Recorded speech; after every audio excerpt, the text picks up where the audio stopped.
Now, defending Israel and criticising Islam can be a dangerous and difficult task in much of Europe. Some people, however, are up to it, and one of the best is author and columnist Douglas Murray, Associate Director of the Henry Jackson Society. He joins us from London. Welcome to you, my friend.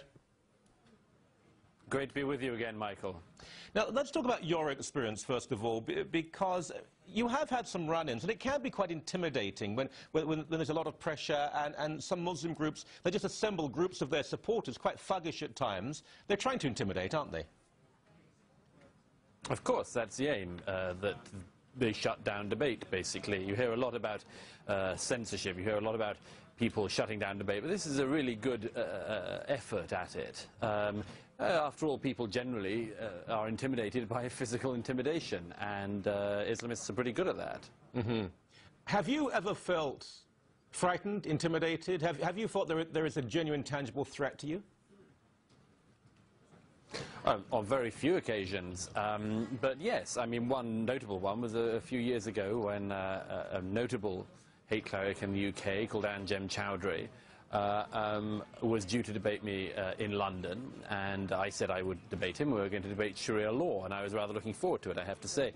He's not hard to debate on the matter, being a fundamentalist and a lunatic, really. But I turned up to debate him and was called by the police beforehand to say I shouldn't come, because it turned out that the terrorist group called Al-Mujahirun, who had not then been banned, had completely taken over the event. It was the group that Anjem Choudhury, the man in question, led. And there were about 100, 150 Islamist thugs who had tried to separate men and women in the hall. It turned out that the so-called security guards were Al-Mujahirun thugs. They assaulted a colleague and apparently were intending to do something similar to me. So the police called me and asked me not to come. I did come. I fortunately had some protection, but I turned up and I said in the street I would debate their leader there or anywhere, and was very happy to do so because their ideas don't stand up for a second. The interesting thing that's happened since then, or happened last week, is that one of the people who was facing me down there, standing alongside Anjem Choudhury, was the ringleader of a group of 9 men who last week at the High Court in London were found guilty of a plot to try to blow up the London Stock Exchange and murder a number of individuals, including the Mayor of London and some rabbis in London. And so it was, to some extent, a sobering reminder of the type of people we're dealing with. Yes. Now, this is a very good point, because thugs are one thing, and we've all faced some people who want to silence us and control us. But these are more serious. Many of them, at least, if not most, many of them have a link at a certain level with organized terrorism. They are serious, violent people. And I've just been reading some of the accounts of this trial. They said they didn't want to be suicide bombers because they wanted a more long-term career in terrorism. Yes, suicide bombing is a dying profession, as the old joke goes, and it's a one-go-once kind of thing. And yes, these people certainly wanted to have more of a career of it. The interesting thing is that these people do what they say, and it's very hard to explain this to some people. Anjem Choudhury's group do what they say. The encounter that we had with this man, who's now turned out to have been the ringleader of this latest terrorist cell, it was interesting. I said to Choudhury, I remember at the time, I said, you know, your group should be shut down.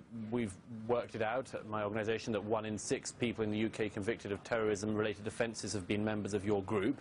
It's more popular than Al-Qaeda for British Islamists wanting to go on and commit acts of terrorism. So they should be shut down. I remember Anjem Choudhury said to me, no, that's a lie. I said, well, are the Crown Prosecution Service liars? He said, yes. I said, are the police liars? He said, yes. I said, are all the lawyers and judges liars? He said, yes. And I said, nobody's guilty at all. He said, and he said to me, he said, looked me straight in the eye and said, no Muslim is ever guilty.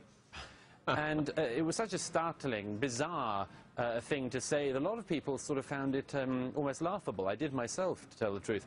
But as I have always said, these things are funny, and indeed some of these figures like Choudhury are funny right up until the moment that a bomb goes off, when it becomes very unfunny indeed.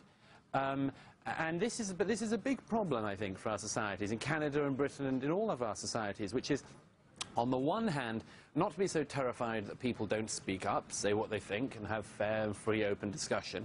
On the other hand, not to think these people don't mean it, because they do. And they keep on showing time and again that they do. Mm-hmm.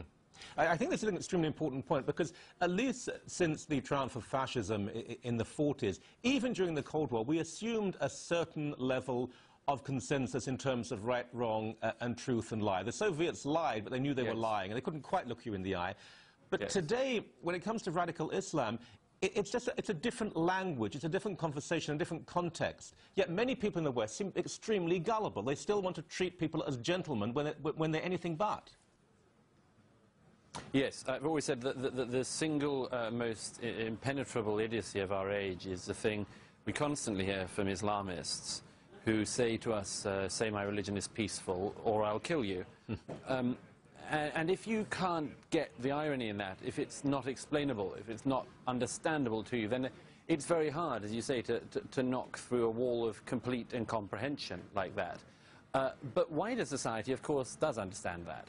And that's our best hope. And that's why Islamists are so intelligent, in a way, in realizing that if you shut down debate, if you intimidate, if you stop open discussion happening, that is the only conceivable way in which they'll win, because there's no way they can win in the battle of ideas if it's fought in the open. Mm-hmm. Yeah, I agree with you. The same applies to North America. The majority of people know that they're actually extremely sensible.